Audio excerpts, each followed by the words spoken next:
ये क्या है? ये तो मछली है। इसको छू के एक बार देखता हूँ ये क्या करेगी। जिंदा है या मरी है? ओहो, जिंदा है। मैं डर गया, डर गया। एक बार और टच करके देखता हूँ इसको। एक बार बैग में लेके घर जाता हूँ। ओहो, जिंदा है, मरी नहीं है, हिल रही है। इसको एक बार पैर से टच करता हूँ। ओहो, काट ना ले कहीं।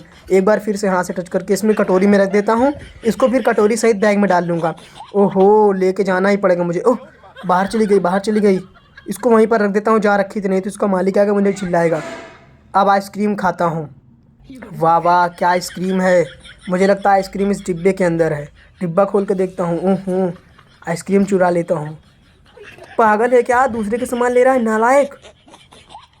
अभी बताती हूँ, तेरे खोपड़ी को भी उठा के फेंकती हूँ। अरे मुझे मत मारो, मुझे मत मारो।